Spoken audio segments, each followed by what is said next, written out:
오늘 저는 이 말씀을 열어가면서 영국의 한 노숙자에 대한 영상을 한번 보시면서, 이 영상은 돌란이라고 하는 그러한 한 노숙자의 남성과 그리고 조지라고 하는 강아지에 대한 이야기입니다. 이 의미에서 오늘 왜 목사님이 이 영상을 먼저 보여주는가, 의미를 잘 살펴보시고 한번 말씀을 이어가도록 하겠습니다.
돌란이라고 하는 이 한 사람이 10대 때에 누나라고 평소에 부르던 그 누나가 자기의 친엄마라고 하는 사실에 충격을 받고, 그리고 노숙자의 길을 가게 되었습니다. 여러분, 노숙자라고 하면 굉장히 비참하지요. 그런데 조지라고 하는 저 강아지가 맥주 한 캔에 노숙자들 사이에서 팔리고 사고 하는 거예요. 주인이 하도 많이 바뀌었습니다. 그러는데 이 돌란이라고 하는 이 사람이 맥주 한 캔에 그 강아지를 샀습니다. 강아지를 산 다음에 점차 정이 들었고, 그리고 아마 사랑하게 된 것 같아요. 내가 이 강아지를 예전처럼 마약을 하고 범죄를 하고 그러면 나 감옥에 갈 수밖에 없는데, 그러면 이 조지 강아지를 누가 돌보나? 내가 돌보아야 되겠다. 그리고 마음을 바꿔먹었습니다. 강아지를 돌봐야 되겠다라고 하는 그 책임이 자기에게 주어졌어요. 그래서 책임감 때문에 그는 적극적으로 구걸을 합니다. 동냥을 합니다. 그래서 근근히 살아가다가 그는 이제는 그림을 그리기 시작을 했습니다. 그림을 그려서 그것을 팔게 돼서 그것 가지고 근근히 살아가요. 그러다가 그것이 3년이 됐어요. 그리고 강아지를 비 맞게 하지 말아야 되겠다 하는 그 책임감 때문에, 누가 돌볼 수 없다는 책임감, 비 맞게 할 수 없다는 그 책임감, 그것 때문에 열심히 하다가 그림을 3년 동안 그렸는데 어느 날 미술관 소장이 찾아와서 전시회를 하자. 전시회를 한 다음에 뜨거운 반응 속에서 작품 하나에 600 내지 800만 원씩 팔려서, 그리고 이제는 집도 마련하고 그리고 사회 봉사를 하는 그런 사람으로 바뀌어졌다라고 합니다. 여기서 여러분, 제가 이 동영상을 여러분에게 보여드린 것은 단 하나의 단어, 책임이라고 하는 겁니다. 책임이라고 하는 것. 이 책임이라고 하는, 강아지를 내가 돌볼 사람, 내가 감옥에 들어가면 돌볼 사람이 없다라고 하는 그 책임, 강아지를 비 맞게 할 수 없다라고 하는 그 책임. 그래서 그것을 돌보려고 애쓰고 힘쓰다가 보니까 자기가 축복을 받았다. 자기가 축복을 받고 노숙자의 생활을 벗어나고 어엿한 미술가로서의 정말 멋진, 남을 도와주며 살아가는 멋진 사람이 됐다라고 하는 이 사실을 제가 알려드리고 싶은 마음. 여러분, 우리 사람들은요, 그리스도인들은, 성도들은 하나님 앞에 질문을 잘 합니다. 그리고 하나님 앞에 곧잘 묻고 있습니다. 묻습니다. 뭐라고 묻는지 아세요? 하나님, 이 사업을 해야 할까요? 말아야 할까요? 하나님, 동업을 하자 하는데 동업을 해야 할까요? 말아야 할까요? 그뿐만 아니라 젊은이들은 이 남자하고 결혼을 해야 되나요? 말아야 되나요? 이 여자하고 결혼해야 되나요? 말아야 되나요? 그리고 직장 생활 하시는 분들은 힘겹고 어렵고 요즘에는 갑질 세상입니다. 사업자가 종업원들 때로는 노동자에게 갑질을 하지 않나. 요즘은요, 노동자들도 사원들도 갑질을 무진장히 합니다. 그러죠? 여러분, 지금 KBS, MBC 파업하고 있습니다. 이 파업하는 것은 저와 여러분하고 아무 상관이 없는 게 아니에요. 공영방송으로서 책임을 다해야 할 사명이 있고 그들은 책임이 있는 거예요. 그리고 그 공영방송에서 책임을 다하지 못하면 우리에게는 손해가 되는 거예요.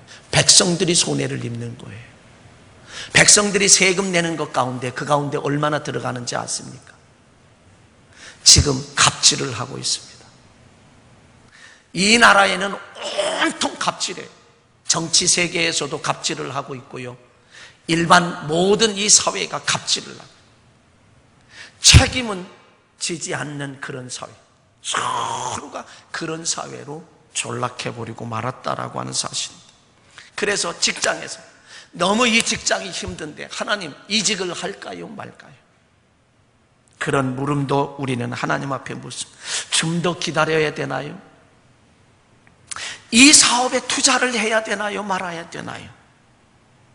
이 등등 하나님 앞에 묻고 또 질문을 합니다. 질문한 후에는 하나님의 대답을 기다려야 되는데, 하나님의 응답을 기다려야 되는데, 하나님의 응답에 대해서는 전혀 관심이 없습니다. 무관심합니다. 그리고 그 응답에 대하여 들으려고 하지도 않습니다.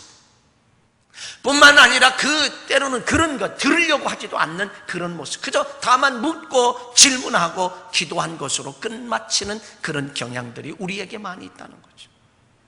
근데요, 성경을 보면 하나님도 우리에게 질문을 합니다.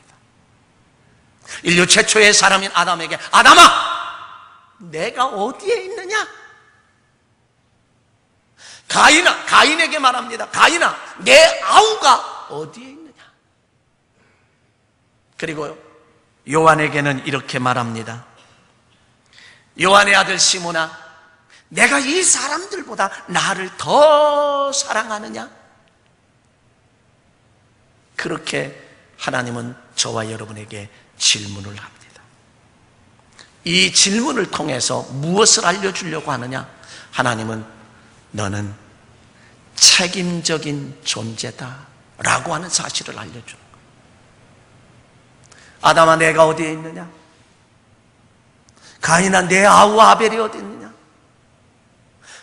요한의 아들 시몬아, 내가 이 사람들보다 나를 더 사랑하느냐?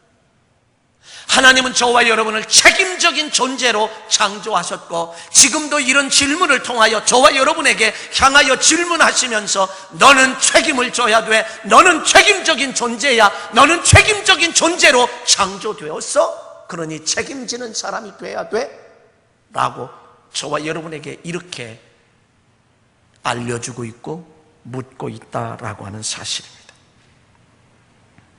그런데 우리는 이 질문에 대해서 인류 최초의 사람 아담을 한번 보십시오. 하와를 보십시오. 이 책임을 지려고 하는 것이 아니라 책임을 회피합니다. 핑계를 통해서 책임을 회피합니다. 그 책임을 하와에게 전가시켜버립니다. 하와는 뱀에게 전가시켜버립니다. 이 영향이 오늘 21세기 최첨단 과학의 시대를 살아가는 저와 여러분에게도 이 영향, 아담과 하와의 책임 전가하는 상황은 오늘 이 시대까지 영향력을 미치고 있다는 거죠. 어느 누구도 책임지려고 하지 않는 이러한 사회가 되었다라고 하는 사실입니다. 그러나 성경은 우리에게 말씀합니다. 너는 책임적인 존재로 창조되었으니 책임을 져야 돼. 그리고 하나님은 반드시 저와 여러분에게 책임을 묻는다라고 하는 이 사실을 우리는 기억해야 할 것입니다. 그래서 하나님도 책임지는 분으로 묘사해 놨어요.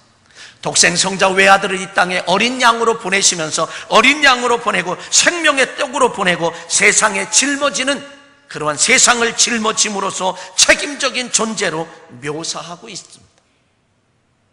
십자가에 못 박으면서까지. 그래서 저와 여러분들에게 너희들은 책임적인 존재야, 책임적인 존재라고 하는 사실을 계속해서 부각해 주고 있습니다. 우리 그리스도인들은 열심히 기도하고 응답을 기다릴 뿐 자신은 응답하지 않습니다.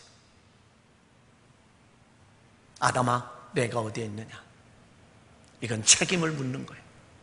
내 자리가 지금 어디야? 내가 있어야 할 곳이 어디야? 라고 책임을 아담에게 묻는 것처럼 저와 여러분에게도 이 시간에 저와 여러분에게 하나님은 외칩니다. 양규야, 너 어디 있어? 각자 이름을 한번 아담에게 대해보세요. 각자의 이름을 아담아 내가 어디에 있느냐, 양규야 내가 어디에 있느냐라고 물으시는 책임을 묻고 계신 그 하나님, 그 음성에 우리는 얼마나 많이 반응하고 있는가 말이죠. 그 음성에 얼마나 많은 나는 거기에 응답하고 있는가 라고 하는 이 사실에 대하여 깊이 우리는 생각해 보아야 할 것입니다. 우리는 하나님 앞에 기도할 뿐 자신이 응답하지 않고 오직 하나님께 모든 것을 맡길 뿐 그 어떤 것도 스스로 짊어지고자 하지 않는다면 이런 면에서 책임지지 않으려고 하는 그 모습을 우리는 보게 된다는 거죠. 기도라고 하는 것은 사실 하나님 앞에 자신의 전 존재를 내려놓는 일이고 자신의 삶을 책임 있게 떠맡는 결단을 해야 하는데 은혜만 기대하고 무책임한 그런 모습을 우리는 보게 된다는 사실입니다. 예수님은 말씀합니다. 누구든지 나를 따라오려거든, 누구든지 나를 따르려거든 자기를 부인하고 자기 십자가를 지고 나를 따라야 한다라고 마태복음 16장 24절에서 그렇게 말합니다. 내 삶은 내가 짊어져야 하고 그 누구에게 맡겨서는 안 됩니다. 즉 책임 있는 삶을 우리는 살아야 된다라고 말씀을 하고 있습니다. 그래서 오늘 제가 설교 제목은 책임은 첫째로 한번 생각해 보겠습니다. 한번 따라합시다. 책임은 사명이고 사명은 책임이고 축복이다. 책임은 사명이라는 거예요. 아담아 내가 어디에 있느냐? 아담에게 책임을 묻는 거예요. 그 책임을 묻는 것은 곧 사명이에요. 해도 되고 안 해도 되는 게 아니라 그것은 책임은 곧 사명이고 사명은 곧 책임이고 그것은 우리에게 축복이다. 이 사실을 우리는 여러분 오늘 본문은 그 유명한 달란트의 비유입니다. 주인이 타국에 갈 때 먼 나라에 가면서 5달란트를 한 종에게 주고 또 한 종에게는 2달란트를 주고 한 종에게는 1달란트를 주고 떠났습니다. 그렇게 떠났을 때에 그 주인은 종들에게 자기 소유를 맡겼습니다. 종들이 자기 재산을 잘 지켜주고 더 나아가서 재산을 불려줄 능력을 믿고 인정한 것입니다. 인정하고 그들에게 맡기고 떠났어요. 여러분, 여기에 5달란트 받은 자와 2달란트 받은 자는 그렇게 주인이 인정해 주었다라고 하는 그 사실만으로도 너무 감격한 거죠. 감격한 그런 말. 그래서 그것이 자기에게 책임으로 와줬고 그것이 곧 자기들에게 사명으로 와줬다는 거예요. 그러니까 그는 지체하지 않았습니다. 즉시 나가서 장사해서 열심히 일해서 5달란트 받은 자는 5달란트 더 남겼고 2달란트 받은 자도 2달란트 더 남겼다라고 하는 사실이에요. 책임을 잘 감당했습니다. 책임을 다 했습니다. 그 책임의 충성을 다 했습니다. 그랬을 때에 21절에 있는 말씀에 가보면 잘하였도다 착하고 충성된 종아, 내가 적은 일에 충성하였음에 내가 내게 많은 것을 맡기노니 내 주인의 즐거움에 참여할지어다. 21절에 5달란트 받은 자에게 그렇게 축복을 했어요. 23절에 있는 말씀, 2달란트가 받은 자가 2달란트 더 가지고 와서 드렸을 때에도 그에게 똑같은 글자 하나 틀리지 아니하고 똑같은 축복을 했어요. 왜 그런지 아세요? 5달란트에서 5달란트 남겼으니까 100% 남겼습니다. 2달란트 받은 자가 2달란트 더 남겼으니까 100% 남겼습니다. 우리가 이 일이 나에게 주어진 것이 크냐 작으냐가 문제가 아니에요. 내가 몇 프로의 충성을 다했고 몇 프로의 책임을 다했느냐라고 하는 것이 이게 중요하다라고 하는 거예요.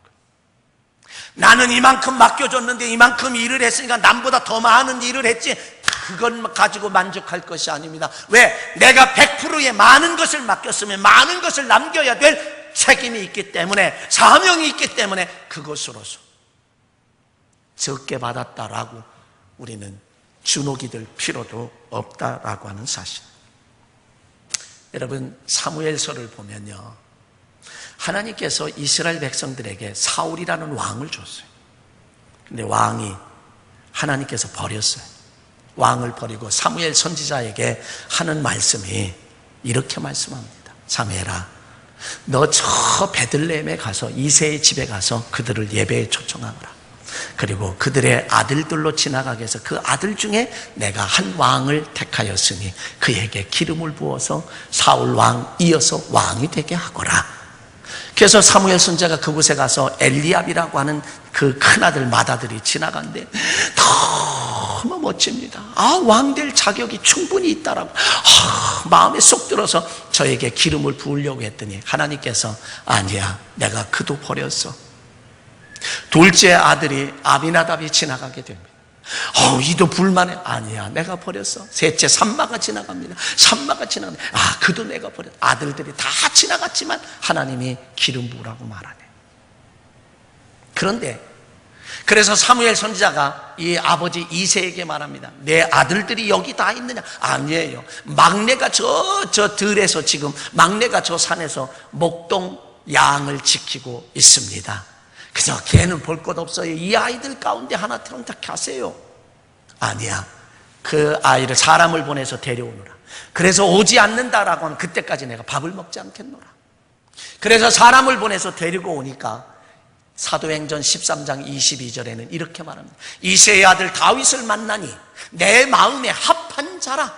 내가 저를 통하여 내 일을 이루게 하리라. 그래서 그에게 하나님이 기름 부으라 그래서 기름 부었어요.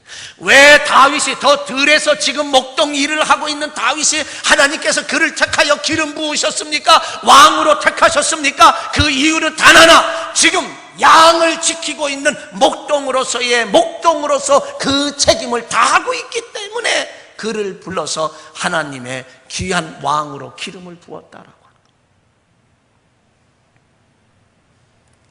그러면서 하나님은 이렇게 사무엘 선지자에게 말합니다. 사람은 외모로 보거니와 나는 그 중심을 보느니라. 여호와 하나님은 그 중심을 보신다. 여러분, 사람들은 외모로 평가를 많이 합니다. 외모로 판단을 많이 합니다. 그러나 하나님은 그 중심을 보시는 줄 믿습니다. 얼마나 책임을 다하는 그 사람인가라고 하는 것이 얼마나 중요한가를 우리는 압니다. 여러분, 사람이 결혼을 하잖아요.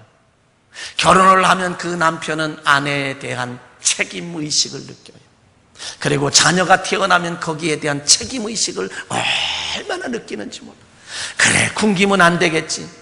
여러분, 남성들, 요즘에 여성들도 그렇습니다만은 직장에 한번 가보세요. 밑에서는 치받지요, 위에서는 억눌르지요. 이게 이럴 수도 없고 저럴 수도 없고, 그저 속상하기 그지없고 하루에도 12번 때려치우고 싶은 마음이 간절하고 간절하지만, 그래도 뭐 때문에요? 내가 이거 그만두면 내 가족 사랑하는 아내가, 내 사랑하는 자녀들을 정말 안전하게 잘 먹일 수도 없고 누릴 수 없다고 하는 그 책임감에 억누르고 누르고 참고 하다 보니까 어느새 정년 퇴직할 나이가 다 됐다 이거지.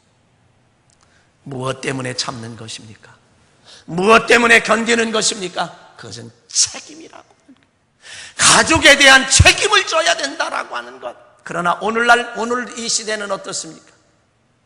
아이를 낳고 아이를 막 버리는 부모들이 얼마나 많은지요.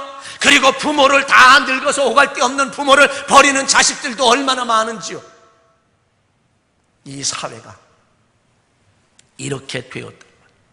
여러분, 가끔 종종 매스컴에서 보면요, 요즘에 우리나라도 애완견을 참 많이 기릅니다. 이제는 머지않아서 우리나라에서도 영양탕이라고 하는 것이 없어질 것이 아마 곧 올 것 같아요. 애완견을 많이 키우거든요. 근데 이 여름철이 되어서 휴가철이 되고, 휴가철이 되면요, 많이 버린대요. 많이 버린대요. 이건 제가 하는 얘기 아니라 매스컴에서 들려나오는 그런 모습을 우리는 봅니다. 여러분, 책임이 있는 거예요. 책임. 자, 그래서 책임은 곧 사명이고, 사명은 곧 책임이고 축복이다. 돌란이라고 하는 이 사람이 강아지 조지라고 하는 강아지를 책임지겠다고 하는 것이 그에게 축복으로 와닿은 것처럼 인생이 정말 역전이 된 그런 멋진 삶을 살아가는 것처럼. 자, 두 번째로 생각하겠습니다. 한번 따라합시다. 책임은 사랑이고, 사랑은 책임이고 축복이다. 예, 여기 보세요. 5달란트 받은 자와 2달란트 받은 자가 지체하지 않았어요. 즉시로 가서 열심히 일하고 자기의 책임을 다해서. 왜 그랬을까요? 주인이 자기들을 인정했다라고 하는 거예요. 주인이 사랑했다. 이거는 주인의 사랑이라고 생각합니다. 주인의 사랑을 받았고 주인의 그런 인정을 받았기 때문에 그 주인이 너무너무 좋은 거예요. 주인이 너무너무 사랑스러운 거예요. 자기를 인정했다고, 자기들을 인정했다는 것 때문에 또 인정하고 책임 있는 자로 맡겨주었기 때문에 너무너무 주인을 사랑해요. 그래서 주인을 위해서 내가 더 열심히 해야 되겠다고 하는 그 마음이 그들에게 있어요. 5달란트, 2달란트 받은 자에게 있다는 거죠. 그래서 죽을 똥 살 똥 모르게 일해서 5달란트를 더 남겼고 2달란트를 더 남겼다 이거죠. 여러분, 때로는요, 여러분 자녀들, 부모가 자녀들을 인정을 해줘야 돼요. 그리고 사랑을 해야 돼요. 에이, 니까짓 하는 일이 다 그렇지 뭐, 이 말하면 안 됩니다. 자녀에게도 혹 모자라는 부분이 있어도, 혹 실수하는 부분이 있어도, 그래, 너 이번에 실수했지만 괜찮아. 이번에 이런 경험을 했잖아. 이런 교훈을 얻었잖아. 괜찮아. 힘내, 용기 내. 그리고 하는 말이, 내가 너를 위해, 엄마가 너를 위해서 기도 많이 하고 있어. 너는 하나님이 도우실 거야. 잘 될 거야. 괜찮아. 에이, 네가 하는 일이 맨날 그렇지. 그 모양이지. 절대 하면 안 됩니다. 여러분 학생들이, 여러분 자녀들이요, 영어 선생님이 한번 아이들 칭찬하잖아요. 그리고 영어 선생님을 좋아하잖아요. 그러면 영어 공부만 디립다 해요. 왜요? 그 선생님이 좋아하기 때문에 그 선생님에게 칭찬을 받으려고.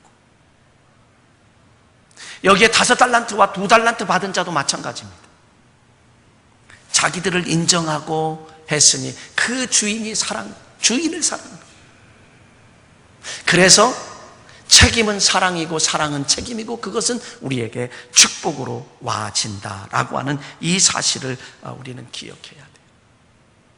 여러분, 서울대학교의 박영규 교수님, 이미 은퇴를 하셨던 아주 참 차분하니 멋진 분입니다. 물론 신앙생활 잘 하시죠. 6.25 때에 엄마하고 함께 저 평택 쪽으로 피난을 갔는데, 피난을 갔다가 뭐 남해 처마 밑에 호박 줄거리, 이렇게 호박 줄거리, 이 호박잎 따고 이렇게 해서 먹는 것도 한계가 있으니까 할 수 없이 이제 다시 서울로 올라와야 되겠다 생각하고 어머니의 유일한 재산 재봉틀을 팔아서 쌀 한 마를 해서 이렇게 해서 등에다 져주고 서울로 올라가자, 죽으나 사나 올라가자. 그리고 올라오는 거예요. 아들이 조금 어림에도 걸음이 좀 빠르니까 올라가는데 그만 어떤 젊은이가 아유 무겁지 얘, 그거 내가 져줄게. 주기 싫지만 어른이 달라 그래서 줬어요. 져다 준다 그래서. 근데 그것으로 그냥 이 사람 가버리고 말았어요. 여러분, 엄마 입장에서 보면 얼마나 기가 막힐 거예요. 이게 생명줄인데. 근데 그 아들을 만나서 그 아들에게 이분이 고백하는 내용이에요. 내가 그랬을 때 야 이놈아 네가 뭐 지질이 못난 놈이 왜 이랬더라고 하면 나는 오늘 이 서울대학 교수가 될 수가 없었을 것입니다. 오늘의 나는 없었을 것입니다. 그러나 그 엄마는 자기를 그 부정케 그럴 수도 있어. 그래 그 사람이 더 배고픈가 보다. 그리고 너 괜찮아. 좋은 일 했어. 됐어. 그런 격려와 칭찬이 오늘의 자기를 만들어 놓으라고, 오늘의 자기가 서울대 교수가 됐노라고 그는 그렇게 고백을 해요. 책임은 사랑입니다. 사랑은 곧 책임입니다. 여러분, 아내를 사랑하기 때문에, 가족을 사랑하기 때문에, 또 남편을 사랑하고 가족을 사랑하기 때문에 우리는 책임지는 삶을 사는 거예요. 룻기서에 보세요.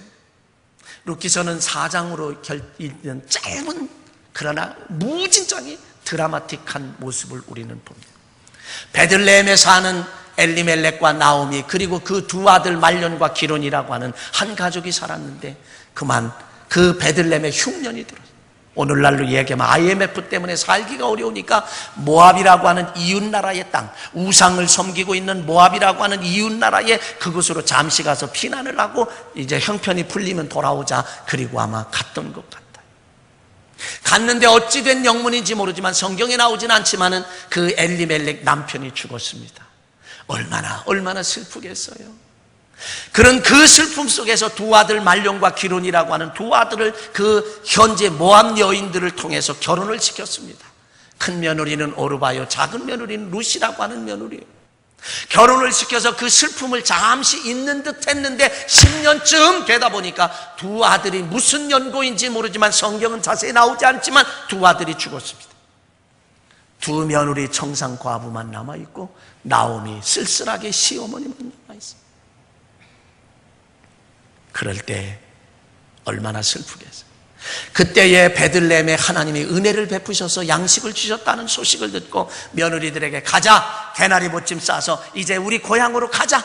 그리고 고향을 향하여 출발하여 가다가, 성경은 이렇게 말합니다. 가다가 나오미가 뚝 서서 며느리들에게, 두 며느리에게 너희가 죽은 자와 나를 선대한 것을 내가 고맙게 생각한다. 하나님께서도 너희를 선대하기를 원한다. 너의 친정으로 돌아가서 새로운 남편을 만나 가정을 꾸리고 멋지게 행복하게 하나님이 선대하셔서 그렇게 행복하게 살기를 원하노라. 내 딸들아, 내 딸들아. 며느리라고 말하지 않았습니다. 성경은 내 딸들아, 내 딸들아, 내 딸들아, 내 딸들아, 내 딸들아 그러면서 친정으로 돌아가 정말 새로운 가정을 꾸미거라 라고 그렇게 말합니다. 그러면서 그들에게 입맞추지요. 그때 큰 며느리 오르바는 그 시어머니에게 입맞추고 울면서 떠나갔지만 작은 며느리 룻은 이렇게 말합니다. 어머니의 하나님이 나의 하나님이고 어머니의 백성이 나의 백성이고 어머니 가시는 곳에 나도 가고 어머니 유숙하는 곳에 나도 유숙하고 어머니 내가 죽는 것 외에 어머니를 떠난다면 하나님께서 나에게 벌 위에 벌을 주실 것이라고 그 결심을 알고 함께 그 둘째 며느리 룻을 데리고 베들레헴에 돌아와요. 베들레헴에 돌아오니 희망이 있습니까? 소망이 있습니까? 며느리는 나아가서 남의 밭에 가서 이삭을 주워가면서 시어머니를 지극정성으로 모십니다. 이 시어머니 나오미는 자기가 책임질 수 없는 거 아니에요. 그래서 친정에 돌아가서 딸이라 생각하고 친정에 돌아가서 새 출발을 하라고 하는 그 사랑의 마음, 그 사랑의 마음. 그리고 또 며느리는 이 노인 양반이 가서 뭘 하고 사느냐, 그 며느리로서의 책임을 다 감당하는 사랑의 마음이 용수순 칠때 결국 유력한 자 보아스라고 하는 사람을 또 시어머니가 며느리에게 만나게 해서 결혼을 시키게 되고요. 성경에 나와 있지 않지만 그 며느리 룻이 그 시어머니를 끝까지 잘 모시지 않았겠는가. 그래서 마태복음 1장에 가보면 예수님의 족보에 나오는데 다윗의 증조모가 되어서 그 후손을 통하여 바로 예수 그리스도 메시아가 탄생되는, 그리고 그 족보에 여성은 오를 수도 없지만 이방 여인 더군다나, 그런데 룻이 올라가 있는 축복을 받게 됐다라고. 하나 더 말씀드리면, 영화 가운데 버티컬 리미트라고 하는 영화가 있어요. 여러분들에게 언젠가 동영상을 짤막하게 보여드렸어요. 아버지하고 아들하고 딸하고 셋이서 암벽 등반을 합니다. 암벽 등반을 하는데, 암벽 등반하던 다른 팀이 실수로 이들을 치고 나가서 여기에 캠이라고 하는 걸 박아서, 바위 사이에 캠이라는 것을 박는데 거기에 고리에서 몸을 지탱하고 있는데, 이 세 사람이 타고 올라가는 그것을 타다다다닥 치는 바람에 이 세 사람이 한 줄로 매달려, 줄 하나에 세 사람이 매달려, 맨 위에 딸이 매달려 있고 아들이 매달려 있고 맨 밑에 아버지가 매달려 있습니다. 이 캠이라고 하는 것이 세 사람을 지탱하기는 역부족이죠. 아버지는 압니다. 조금만 지체하고 시간이 지체하면 이제는 다 죽을 수밖에 없는 상황. 아버지는 그 위에 있는 아들에게 이렇게 말합니다. 아들아, 이 줄을 끊거라. 깜짝 놀랍니다. 그럴 수가 없다는 거죠. 그럴 수가 없다는 거죠. 그 소리를 들은 그 위에서 딸이, 아빠 그거 안 된다고 오빠에게, 오빠 안 돼, 안 돼, 안 돼, 안 돼, 안 돼, 막 소리를 지릅니다. 아빠가 이렇게 말합니다. 아들을 향하여, 얘야, 너 내 여동생 죽이려고 하느냐? 시간 없다, 빨리 끊거라. 이 아들은 줄을 탁, 아버지는 그대로 떨어져서 직사하고 맙니다.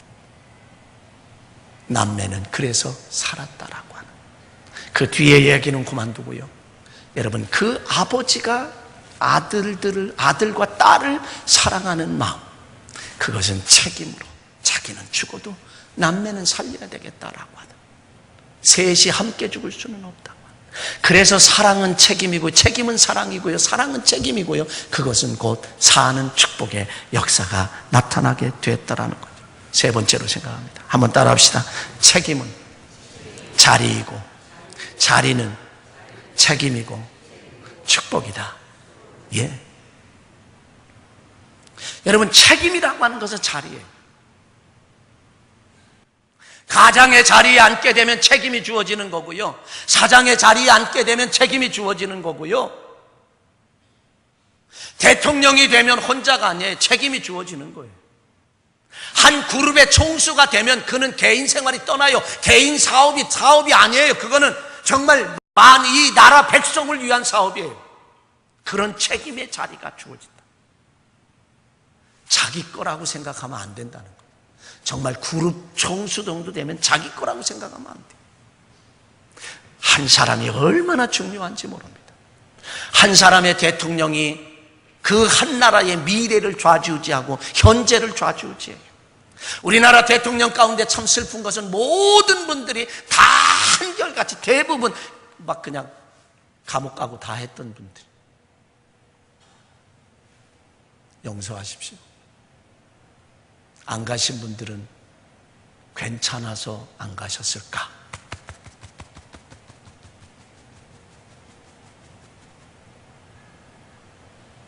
정말 대통령으로서 끝마치면 온 백성들의 박수를 받는 대통령, 전 되기를 간절히 기도합니다. 자리라고 하는 것이 바로 그렇다는 거죠.